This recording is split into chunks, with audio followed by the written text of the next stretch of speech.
नमस्कार. श्री स्वामी समर्थ. श्री स्वामी समर्थ महाराजांच्या कृपेने तुमच्या सर्व चांगल्या इच्छा आकांक्षा पूर्ण होत हीच महाराजांचरणी प्रार्थना. रविवार दिनांक 15 फेब्रुवारीला आहे महाशिवरात्री. माघ कृष्ण चतुर्दशीला महाशिवरात्री साजरी केली जाते.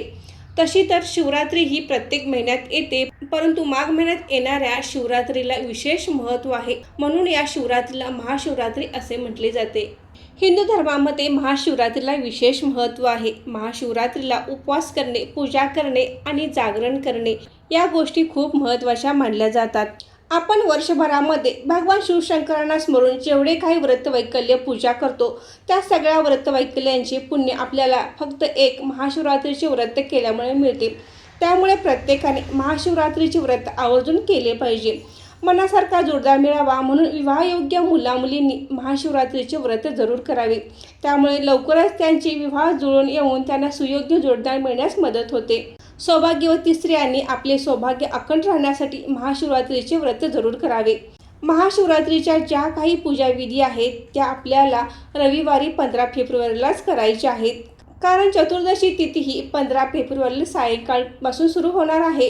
उदय तिथीनुसार आपल्याला ज्या काही पूजा अर्चा सेवा करायच्या आहेत त्या 15 फेब्रुवारीलाच करायच्या आहेत. निश्चित कालामध्ये पूजा करण्याला विशेष महत्त्व आहे. तर हा निश्चित काल रविवारी 15 फेब्रुवारीला मध्यरात्री 12:28 पासून ते उत्तररात्री 1:18 आहे. या वेळेतही तुम्ही भगवान शिवशंकरांची पूजा अर्चा करू शकता. त्याचबरोबर तुम्ही 15 फेब्रुवारीच्या सायंकाळी प्रदोष काळात देखील भगवान शिवशंकरांच्या पूजा अर्चा सेवा करू शकता. पण हे सर्व पूजाविधी करत असताना, उपवास करत असताना काही महत्त्वाच्या गोष्टींचे पालन करणे आवश्यक असते. म्हणून आपण या महाशिवरात्रीच्या व्रतामध्ये काही महत्त्वाचे नियम पाळणे आवश्यक आहे. तरच आपण केलेल्या व्रताचे आपल्याला फळ मिळते आणि भगवान शिवशंकरांची कृपादृष्टी प्राप्त होते.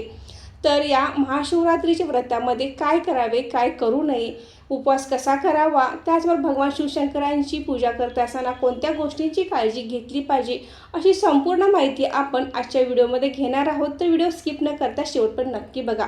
नमस्कार मैत्रिणींनो, मी सारिका भक्ती विश्वमध्ये तुमचे मनापासून स्वागत करते. भगवान शिवशंकर हे देवादिदेव महादेव आहेत. त्यामुळे ते भक्तांच्या थोड्याशा सेवेने देखील संतुष्ट होतात आणि त्यांच्या हाकेला धावून येतात. रविवारी 15 फेब्रुवारीला महाशिवरात्री आहे. त्यामुळे आपण या दिवशी लवकर उठायचं आहे. आपले घर अंगण स्वच्छ करायचं आहे. आंघोळीच्या पाण्यामध्ये काळे तीळ किंवा थोडेसे गंगाजल टाकून घरातील सर्वांनी आंघोळ करायची आहे. महाशिवरात्रीच्या दिवशी आपण पांढऱ्या शुभ्र रंगाचेच कपडे परिधान करायचे आहेत. जर आपल्याकडे पांढऱ्या रंगाची साडी किंवा ड्रेस नसेल तर आपण कोणत्याही शुभ रंगाचे कपडे वापरू शकता. परंतु या दिवशी आपण काळ्या रंगाचे कपडे अजिबात वापरायचे नाहीत. पुरुषांनी देखील या दिवशी पांढऱ्या रंगाचेच कपडे परिधान करायचे आहेत. सर्व व्रतामध्ये महाशिवरात्रीच्या व्रताला विशेष महत्त्व आहे.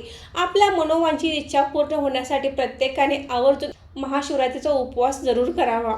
परंतु ज्यांना शारीरिक अक्षमतेमुळे किंवा काही कारणास्तव उपवास करणे शक्य नसेल तर त्यांनी पूजा अर्चा नामस्मरण केले तरी चालते. ज्यांचा उपवास आहे त्यांनी फलाहार घेऊन उपवास करावा. त्याचबरोबर तुम्ही शाबूची खिचडी खाऊ शकता, दूध, चहा, कॉफी घेऊ शकता, शिंगाडा खाऊ शकता. परंतु महाशिवरात्रीच्या उपवासामध्ये भगर खाल्ली जात नाही. भगर म्हणजे वरई. एकादशी व्रतामध्ये भगर खाल्ली जाते, पण महाशिवरात्रीच्या व्रतामध्ये भगर खाल्ली जात नाही.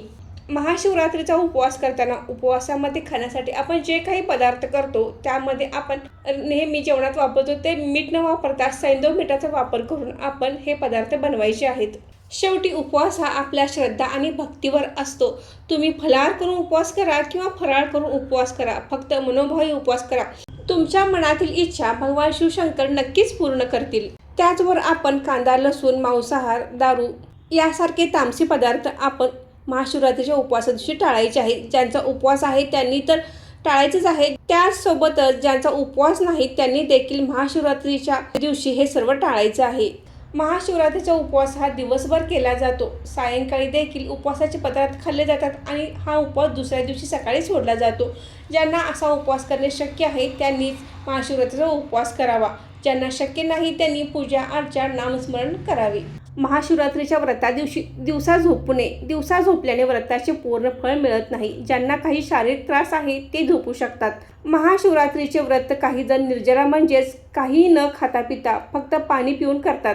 आपल्या शारीरिक क्षमतेनुसार आपण व्रत कसे करावे हे ठरवावे. महाशिवरात्रीचा उपवास कसा करावा किंवा उपवास करताना कोणत्या नियमांचे पालन करावे हे आता आपल्याला कळले. महाशिवरात्रीला शिवपिंडाला विशेष महत्त्व आहे. सर्वांच्याच घरामध्ये शिवपिंड असते, तर आपण सकाळी देवपूजा करताना शिवपिंडीवर अभिषेक घालायचा आहे. हा अभिषेक तुम्ही फक्त पाण्याने, दुधाने, पंचामृताने घालू शकता. त्याचबरोबर तुम्ही शिवपिंडीची पूजा करता असताना बेलपत्र, धोत्र्याचे फूल, फळ, शमीपत्र जितक्या वस्तू आपल्याला शिवपिंडीवर अर्पण करणे शक्य आहे त्या आपण अर्पण करू शकता. त्याचबरोबर आवर्जून आपण या दिवशी शिव मंदिरात जाऊन भगवान शिवशंकरांचं दर्शन घ्यायचं आहे. या दिवशी खूपच गर्दी असते, तर आपण फक्त दर्शन घेतले तरी देखील चालेल. शक्य असेल तर आपण मंदिरात जाताना देखील तांब्यावर पाणी, पांढरी फुले, बेलपत्र, शमीपत्र, धोत्र्याचे फूल, फळ, त्यासोबतच तुम्ही नैवेद्यासाठी फळे किंवा खडीसाखर हे पदार्थ घेऊन गेला तरी चालेल. शिवपुराणानुसार शिवरात्रीच्या रात्री जागरण करण्याला खूप महत्त्व आहे. या दिवशी भगवान शिवशंकरांचा मंत्र जाप केला जातो. यामुळे व्रताचे फळ दुप्पट मिळते. महाशिवरात्री दिवशी मंदिरात जाऊन दर्शन घ्यायचंच आहे. त्याचबरोबर आपण घरातल्या शिवपिंडीवर अभिषेक करायला विसरायचं नाही. शिवपिंडीवर तुळस, हळद, कुंकू अर्पण करू नये. त्याचबरोबर आपण प्रदक्षिणा घालताना अर्धीच प्रदक्षिणा घालायची आहे. भगवान शिवशंकरांच्या मंदिरात गेल्यानंतर आपण कधीही माथा टेकून नमस्कार करायचा नाही, तर फक्त आपण हातानेच नमस्कार करायचा आहे. महाशिवरात्री सप्ताहामध्ये शिवलीलामृत ग्रंथाचे पारायण बरेच जण करतात. तुम्हाला शक्य असेल तर तुम्ही शिवलीलामृत ग्रंथाचे पारायण करू शकता. तुम्हाला जर 7 दिवसांचे शिवलीलामृत ग्रंथाचे पारायण करणे शक्य नसेल तर तुम्ही महाशिवरात्रीच्या दिवशी देखील शिवलीलामृत ग्रंथाचे पारायण करू शकता. तेही शक्य नसेल तर शिवलीलामृत ग्रंथामधील 11व्या अध्यायाचे जरूर वाचन या दिवशी करावे. महाशिवरात्रीच्या दिवशी आवर्जून एक तरी बेलपत्र आपण आपल्या देवघरातील शिवपिंडीवर जरूर अर्पण करावे.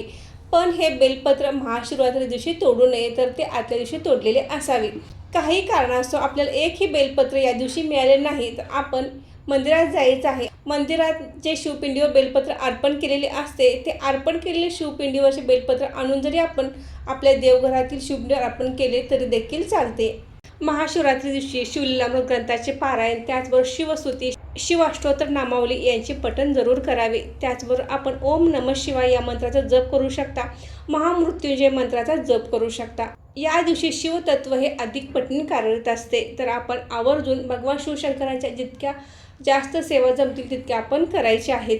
त्यासोबतच तुम्ही प्रदोष काळात देखील भगवान शिवशंकरांची पूजा, अर्चा, अभिषेक करू शकता. निश्चित कालामध्ये देखील तुम्ही भगवान शिवशंकरांच्या शिवपिंडीवर अभिषेक करू शकता. महाशिवरात्री दिवशी केस कापू नये. या दिवशी रविवार आहे, तर बरेच जण केस कापतात, तर या दिवशी केस कापायचे टाळायचे आहे. त्याचबरोबर आपण नखे देखील या दिवशी कापायची नाहीत.